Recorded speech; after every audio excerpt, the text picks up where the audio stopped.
He doesn't just fly.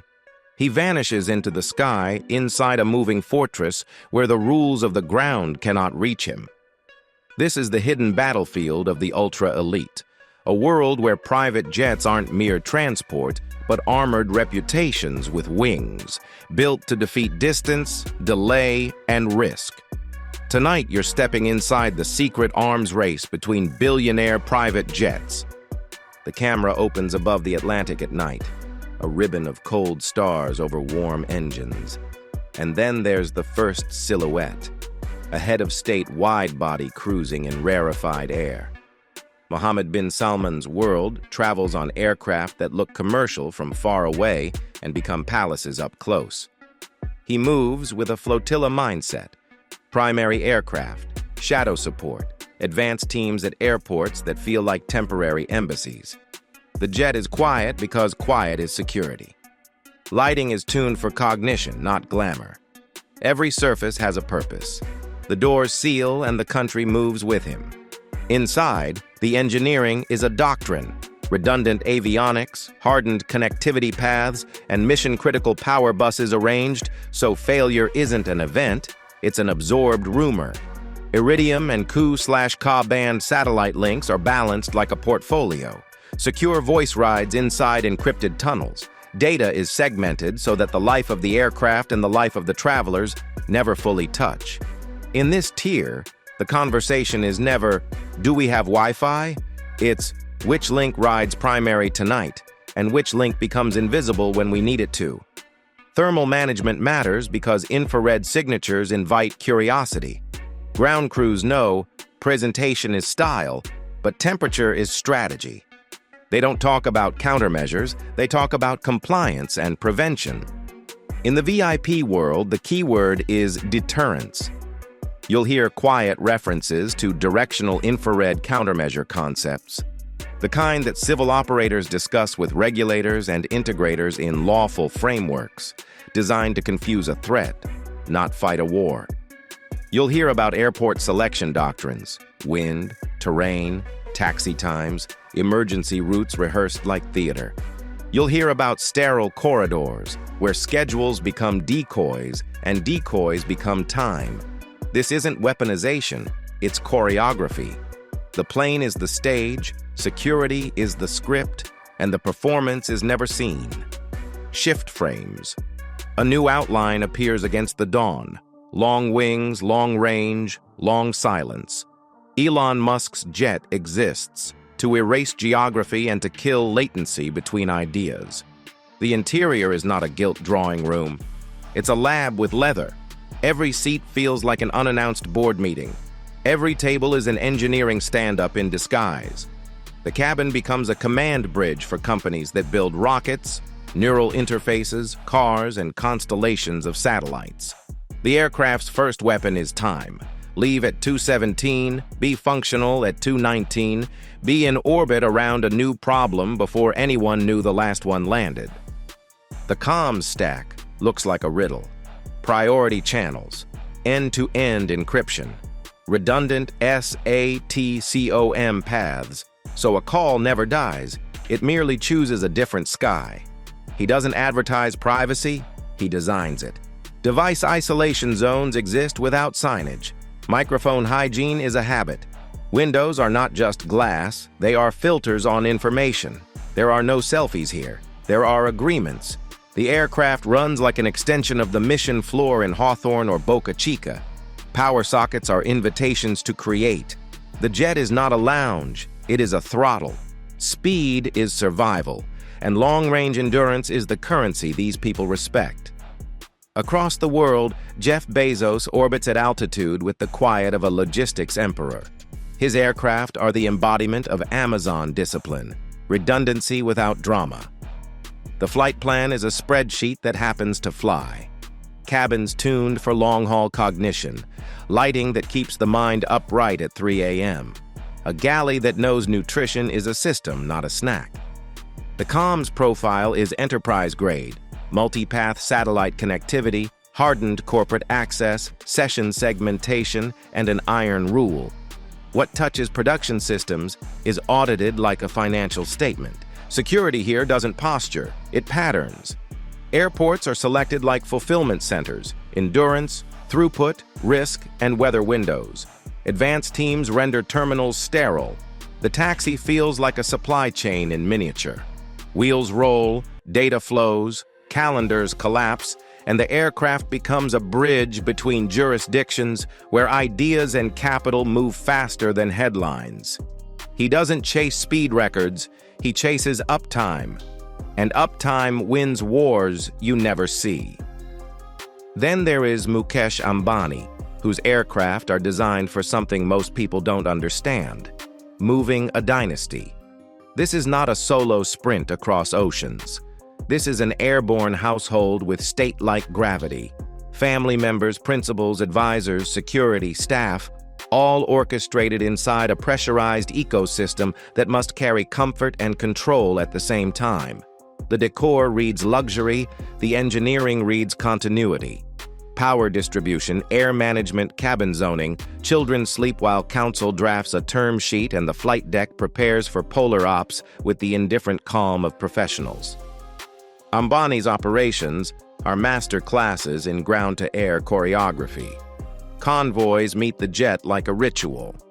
Airport interactions are frictionless, not because money buys everything, but because competence removes everything that isn't necessary. The aircraft is a sovereign capsule. You enter, and the noise of a billion-person nation falls away. You step out, and the noise returns on your terms. This is the true purpose of the billionaire jet. Not status, but sovereignty over schedule. Here is the secret. Range is nothing without resilience. Any long-range jet can claim thousands of nautical miles. Only a few can deliver certainty. Certainty that the satellite handoff is invisible. Certainty that the galley runs like a clinic.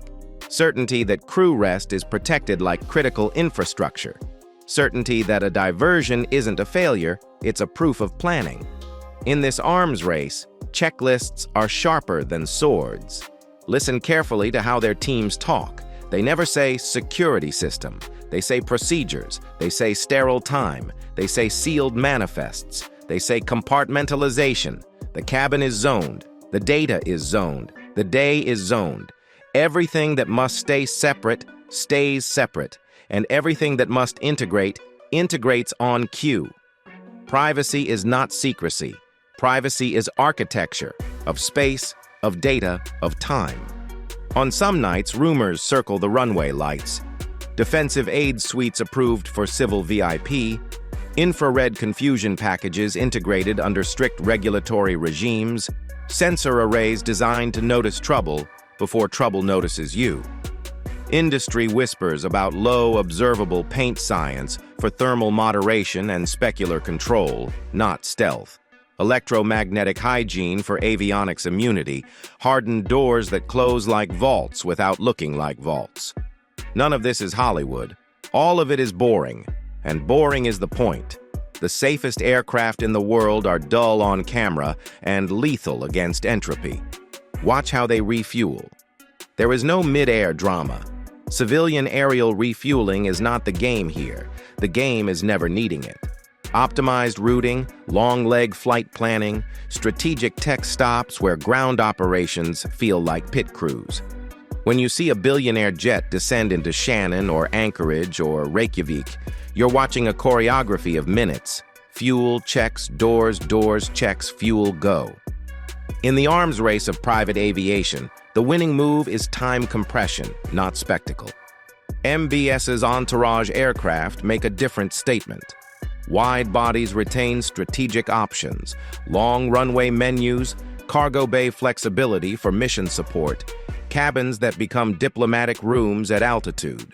The doctrine is redundancy in depth, a backup to the backup. Alternate fields briefed 3 deep with ground assets staged like chess pieces. Visit maps are not itineraries. They are playbooks with weather clauses and political clauses and medical clauses embedded like code.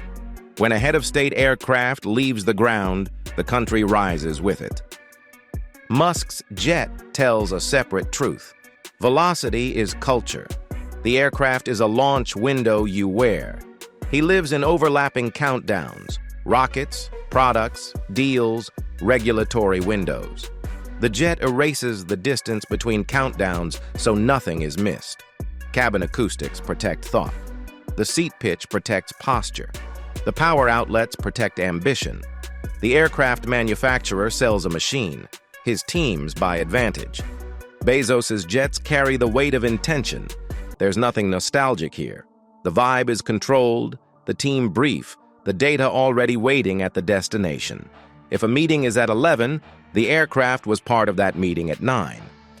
Flight time makes room for the conversation that actually solves something. People imagine jets as indulgence. In this tier, jets are filters. They remove chaos so the work that matters can survive. Ambani's aircraft look like a paradox, indulgent and ascetic at once. You can bring a family and leave the world out. You can run a conglomerate and still read your child a book during descent. You can hold a board session while a chef makes comfort food at altitude, because comfort is also continuity. The aircraft must be a home and a headquarters, and the only way to be both is to treat engineering like hospitality and hospitality like engineering. There is a simpler truth that cuts through every rumor, every defense headline, every dramatic image of metal and light. The true weapon of these aircraft is denial of friction. Deny friction at the airport. Deny friction in the air. Deny friction inside the calendar. Deny friction in the news cycle. When you remove friction from a billionaire's life, you add compound interest to every hour. That is the arms race, a war of calendars.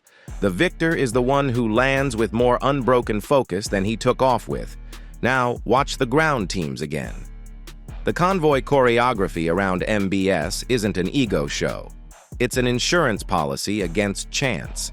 Vehicles are spaced by design, angles of approach are rehearsed, and the tarmac handshake between air and land is practiced until it looks casual. Musk's footprint is smaller, stranger, faster, fewer people, more capability. The minimal viable entourage that still delivers tempo. Bezos's footprint is Amazonian, silent correctness. Ambani's is familial royal, warmth wrapped in protocol. The cabins themselves encode their owners. MBS flies rooms where small tables become quiet summits and walls hide communications ports that hear more than they speak. Musk flies a cockpit with sofas. Bezos flies a strategy studio. Ambani flies a gentle constitution with a command bridge folded into the corners. No matter how different the interiors look, they obey one law. The outside world enters by invitation only. So what happens when these worlds meet at altitude? Nothing. That's the secret. There is no dogfight. There is no cinematic intercept. The conflict is invisible and measured in solved problems. Who lands with the deal signed? Who sleeps and wakes aligned while the other guy is hunting a charger in an FBO? Who keeps comms hard, clean, and compliant when a rival's VPN dies over the pole? The arms race isn't missiles, it's mastery. And beneath it all, there is an uncomfortable truth for everyone who imagines equality under the sky. In this stratosphere of travel, the sky is not public. It's privatized by competence. The regulations are the same. The outcomes are not. The people who win at this level win because they respect the machine and the process more than they love the attention. They hire pilots who speak in checklists. They hire crews who treat fatigue as an enemy. They budget for boredom, so the only surprise is how smooth everything feels. Here is how the story ends, if it ever ends at all. Not with a headline about a gadget, but with a statistic about a life. On time, on plan, on mission, year after year, across oceans and elections and storms and news cycles. MBS's aircraft continue tracing diplomatic lines that redraw trade. Musk's jet keeps knitting together factories, pads, and labs into one organism that never sleeps. Bezos's flights compress continents into meetings that matter. Ambani's aircraft keep a family and an empire flying as one. You thought this was about jets. It was never about jets. It was always about continuity. Continuity is the ultimate luxury. Continuity is the only real defense. Continuity is the win. If you want more of the reality behind ultra-wealth aviation, the security doctrines, the lawful defensive concepts, the ground-to-air choreography, the cabins that run like companies and the companies that run like aircraft, subscribe to Luxury Throne right now. New episodes every week, and the next one will take you inside the silent war for private island airstrips, where sovereignty meets runway length and the map itself becomes an asset. Subscribe. Turn on notifications. In a world where time is the true weapon, being early is everything.